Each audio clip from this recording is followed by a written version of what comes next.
Yesterday, a very in-depth article about the 1.6 patch dropped, and in there we got to see a whole lot of new features coming to the PTS as well as some very much needed balance changes.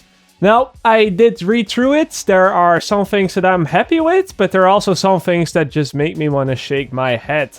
So, what I wanted to do today is quickly go over the new information, but also put my thoughts on some of these things on the table. And that's what I'm gonna do. So first up, in the article, they talk about the Dark Zone. Now, they already showed this off in a live stream a couple of days ago. You know, they talked about the new Dark Zone, the northern area, DZ07 to DZ09, and most of the things coming with this, they're actually pretty cool. This new Dark Zone will have new landmarks, new extractions, new places to fight.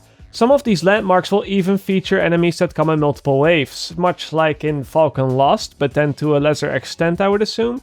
And killing these enemies will grant you with extra loot that will be placed directly into your inventory, so something that cannot be taken away from you. In addition to that, we will also get contaminated events in the Dark Zone, which is an activity very similar to the supply drops. Every hour or so, some of the underground areas in the Dark Zone will become extra contaminated, and they will attract elite cleaners that you will be able to kill for bigger rewards. The thing is though, is that your mask will not be enough to stop the virus, so when you go underground in these areas, you will continuously lose health over time. The last thing that they're adding to the Dark Zone is also the ability to fast travel between different Dark Zone checkpoints. So previously, you would have to exit a checkpoint and only then you would be able to fast travel up or down. However, this time, you can fast travel while you're still inside one of these checkpoints, so that's a quality of life feature, I guess.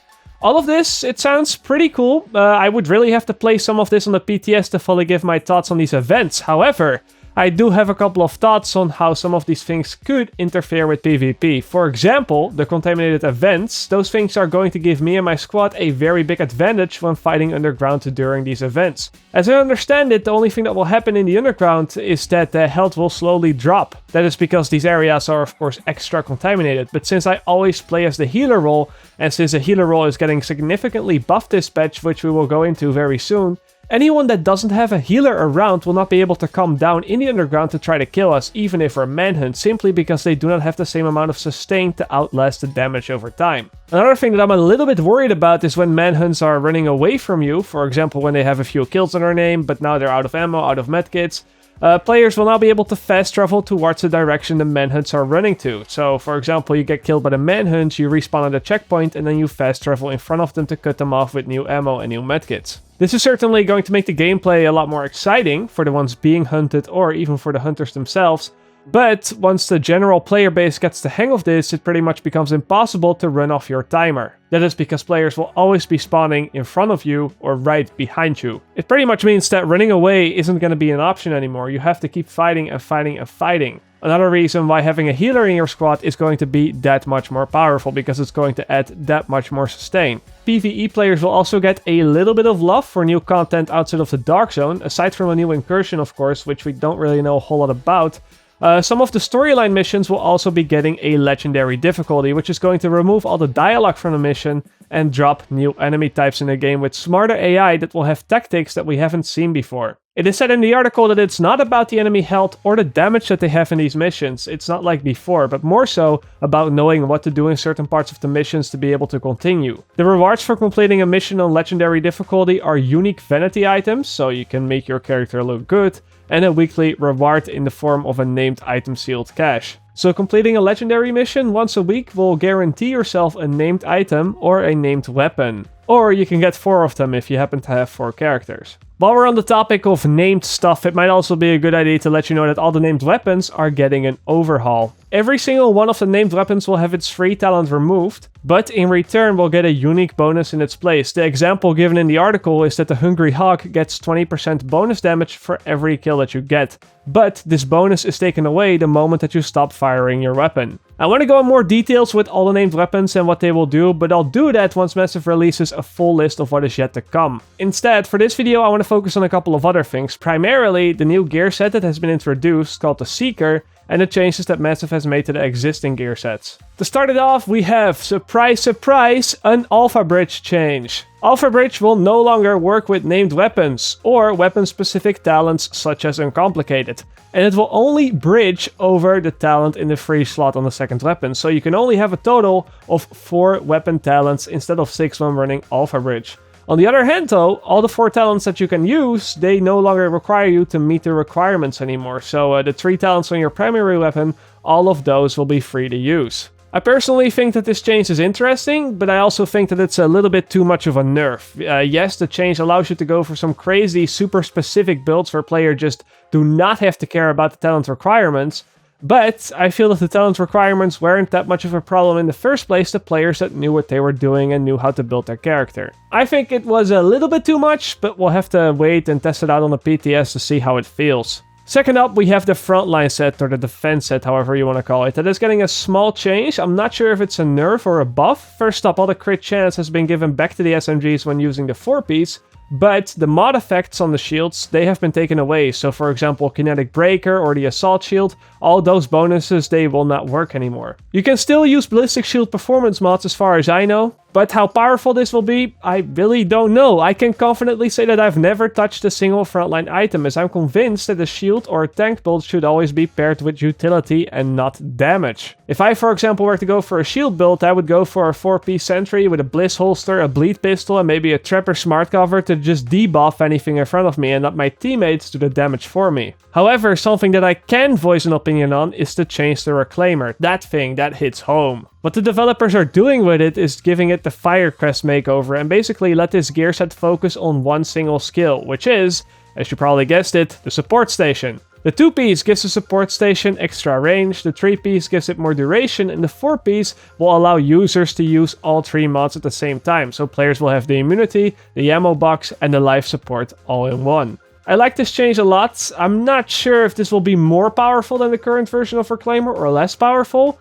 It's definitely going to be a lot more console friendly, as the consumables will no longer be a part of its core functionality, and I will be able to live the dream once again, the dream that I had in patch 1.3, where I could create a support station as large as the ones that the LMBs had. However, on the other end, using this gear set, you're putting a lot of eggs into one basket. The support station isn't that hard to take down, so placing this in the right spots, for example underneath cars or around corners, that will be absolutely crucial to having success with this in PvP. But hey, I like it. It adds some skill to the healer build.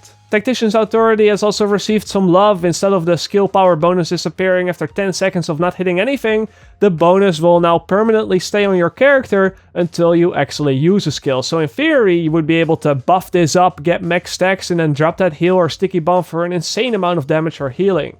Now, I think that the way the set works is very cool. This could be the thing that makes it viable again. But I also really want to make sure that Massive knows that the one-shot Seeker Mines and stuff like that, that has to be put to an end. I was happily surprised to see that Massive did actually take my suggestion on the sticky bomb and that it will now get a red warning area with a small beeping sound before exploding, so there is going to be some counterplay to that.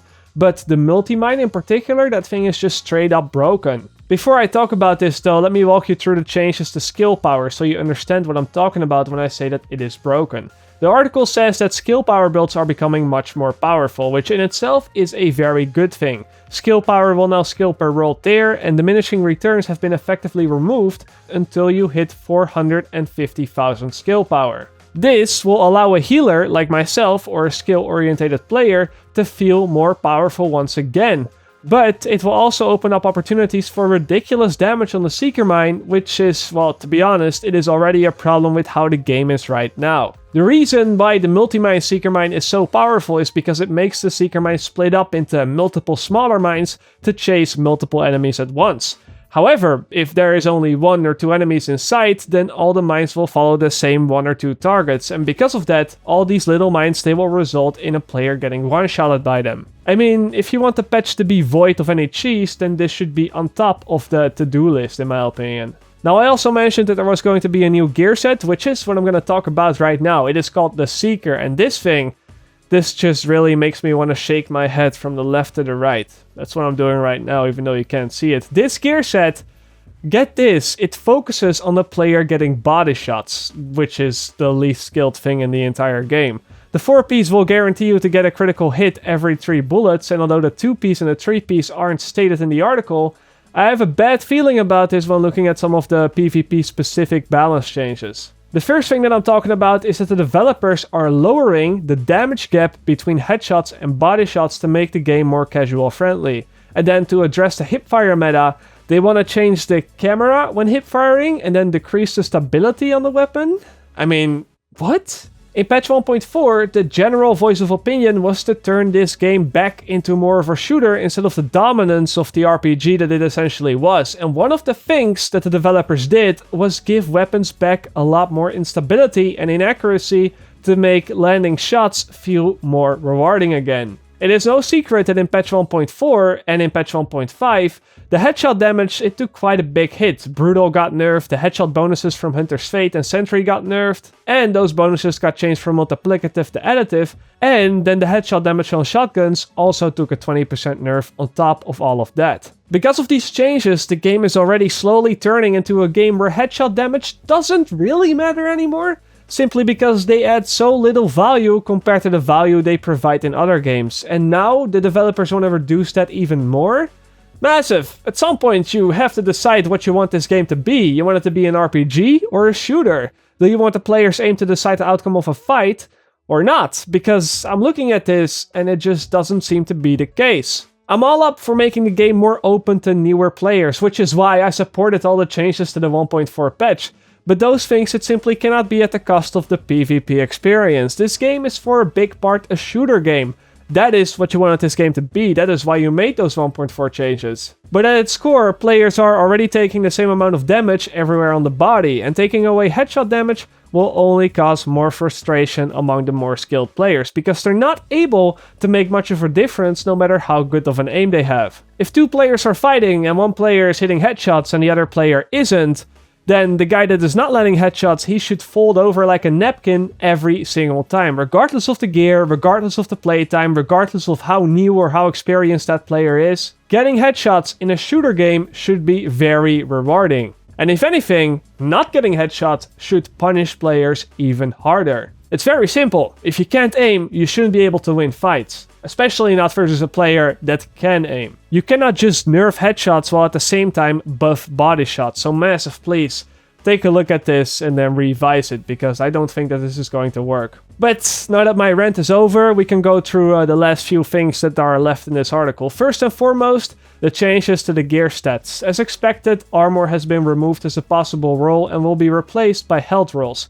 And health rolls on current gear, they will be converted to resist all rolls, which is basically a resistant for all status effects put into one. So 10% of resist all equals 10% shock resistance, 10% fire resistance, and all that stuff. This is actually pretty cool, because resistances do no longer reduce the chance of you getting put on shock or on fire, but it actually reduces the duration and the damage from those CC effects. And since it will now be possible to reach 100% resistance, it is possible to become completely immune to certain types of CC. So if you, for example, have 100% fire resistance, you can simply walk through fire turrets not taking any damage and not being put on fire. Take that, all you casuals who just dropped a fire turret on the floor running around it to avoid getting ganked. Your days of prolonging the inevitable are over. Other than all of that, some economy changes are also coming. For example, the recalibration costs will not go up after 5 rerolls anymore, which is a good thing because that thing just went way through the roof. And also, some new things will be added to the in-game store, such as new emotes and, some new skins for weapons and all that stuff. If you want the full list of all the details, I'll leave a link to the article in the description box down below. You can go and check that out by yourself, but for now, I'm going to have to leave you once more. As always, I will see you guys later, or, like they say in the Netherlands, zie je later!